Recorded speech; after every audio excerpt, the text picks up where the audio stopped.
오늘은 한 그릇 밥상을 준비해 봤는데요. 돼지고기 허브구이와 녹차가루로 만든 쌈밥입니다. 같이 곁들여 먹으면 참 맛있는데요. 간단하게 레시피 알려드릴게요.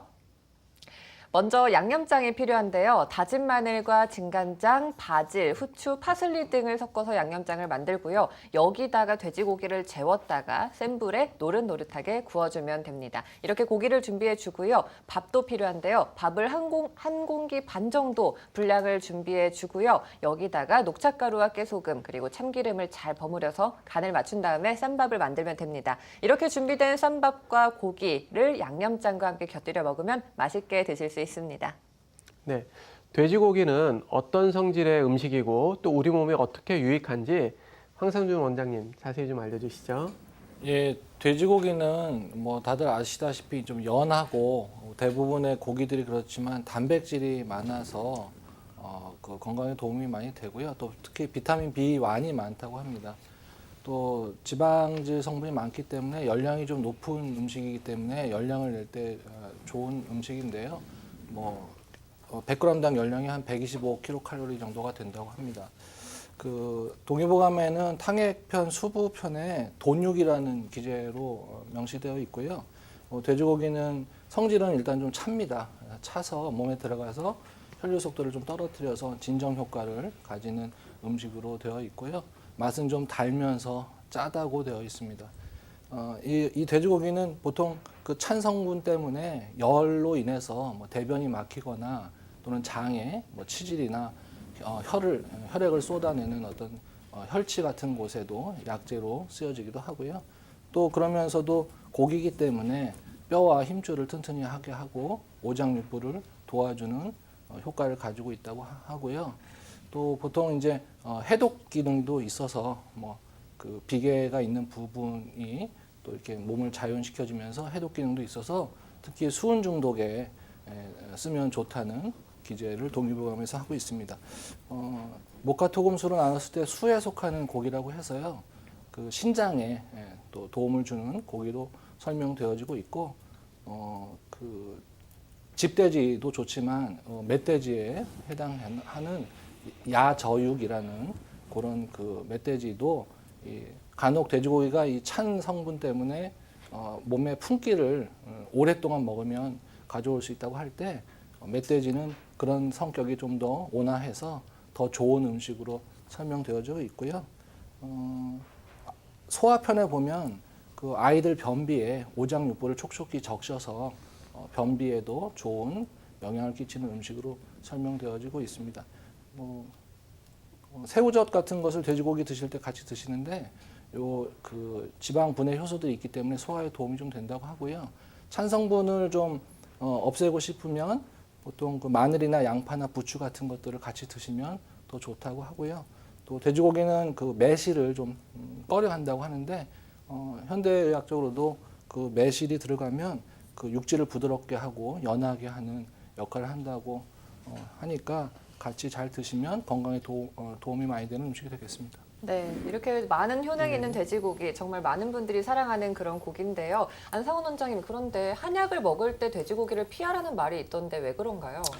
네, 그 돼지고기를 뭐 전부 다 피하실 필요는 없고요. 아까 그 황상준 원장님이 말씀하셨던 것처럼 돼지고기가 이제 성질이 차니까 특히 소민 체질을 갖고 계신 분들이 이제 한약을 복용을 하시면서 성질이 찬 돼지고기를 좀 과다하게 많이 복용을 하면 설사가 나고 또 한약의 어떤 그 흡수를 방해할 수 있기 때문에 돼지고기를 좀 피하는 게 좋겠다라고 이제 예전부터 얘기를 했던 것 같은데요. 근데 실제로 뭐 매일매일 돼지고기를 드시는 분은 보통 없으실 것 같으니까 한약을 복용하실 때 적당한 양의 돼지고기를 같이 복용하시는 거는 무방하다라고 생각합니다. 만약에 이제 아랫배가 차고 손발이 차고 추위를 많이 타는 소음인 체질이라면 돼지고기를 드실 때 몸을 따뜻하게 해주는 마늘과 같이 또는 부추와 같이 복용을 하신다면은 서로 어떤 그 뜨거운 성질과 찬 성질이 중화가 돼서 체질과 상관없이 편안하게 이렇게 복용을 하실 수가 있고요. 특히 이제 이 일본의 오키나와가 장수촌으로 유명한데 이 오키나와에서는 그 연구를 해보면 돼지고기를 수육 형태로 해서 예전부터 많이 먹었다라고 합니다. 결국은 삶아서 먹게 되면 돼지고기 어떤 그 기름들이 다 제거가 되고 단백질만 남기 때문에 최근에는 소고기의 기름보다 오히려 돼지고기를 섭취하는 게 건강에 낫다라는 영향도 있으니까 시청자분들도 참고하시면 좋겠습니다. 네, 된장은 예전부터 가장 자주 먹는 음식 중에 하나잖아요. 네. 특히 이제 대표적인 발효 음식이기도 한데요. 우리 몸에 어떻게 좋은지 이진 원장님 자세히 좀 알려주시죠. 네, 된장에 대해서는 굉장히 많은 연구 자료들이 있습니다. 오래된 발효식품이기도 하고요. 한국인의 밥상에서 빠질 수 없는 양념장이기도 한데요. 특히 예전에는 단백질 섭취가 충분히 이루어지지 못했을 때 한국인 밥상에서 단백질을 공급해주는 주요한 음식이기도 했고요. 이 대두랑 이 된장에는 레시틴이라는 성분이 굉장히 많이 들어있어서 이 레시틴이라는 성분이 뇌를 굉장히 건강하게 하고 기억력을 증진시키는 효과가 있습니다. 그래서 치매를 좀 예방해 줄 수 있고요. 또 섬유질이 굉장히 풍부한 음식이기 때문에 변비도 좀 예방해 줄 수 있고 뭐 발효 음식의 특징으로 또 그 항암 효과도 굉장히 많이 있는 음식입니다. 그런데 염도가 좀 높은 게 흠이죠. 그래서 너무 많이 섭취하시는 건 좋지 않고요. 그 적당하게 사용하시는 게 좋겠습니다. 네. 오늘 레시피에 녹차가루가 들어가서 느끼함을 좀 잡아줬는데요. 녹차를 하루에 한 잔씩 꼭 마시는 분들이 계세요. 건강을 위해서. 그런데 이 효능과 주의해야 할 점 어떤 게 있는지 박정현 원장님 알려주시죠.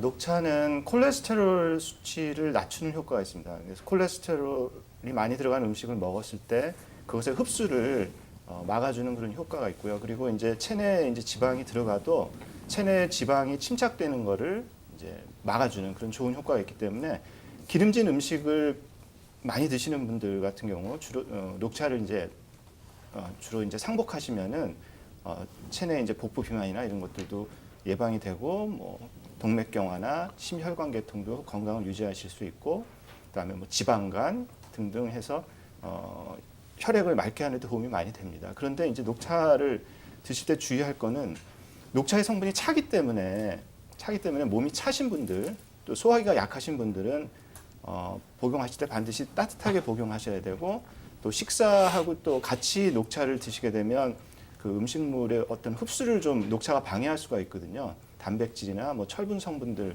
같은 것들의 흡수를 방해하기 때문에 한 1시간 정도 식사 시간과 좀 떼서 녹차를 복용하시는 게 좋으시고 그다음에 빈혈이 있으신 분들 같은 경우 철분 제제를 드시는데 녹차의 그 탄닌 성분이 철분 성분하고 결합을 잘 한다고 합니다. 그래서 빈혈이 있으신 분은 녹차를 좀 되도록 피하시는 게 좋고 또 약물 섭취를 했을 때 약물과 녹차의 어떤 성분이 결합을 해서 우리 몸에 이제 흡수를 좀 지장을 주거든요. 그러니까 약물 섭취할 때도 뭐 녹차물로 약을 먹는다든지 이런 것도 좀 피하시는 게 좋고 그렇습니다. 네, 오늘은 돼지고기 허브구이와 차 쌈밥에 대해서 설명을 드렸는데요. 네. 아주 맛도 좋고 영양도 너무너무 풍부하니까요. 주말에 만들어서 온 가족끼리 한번 만들어 드셔보시길 바랍니다.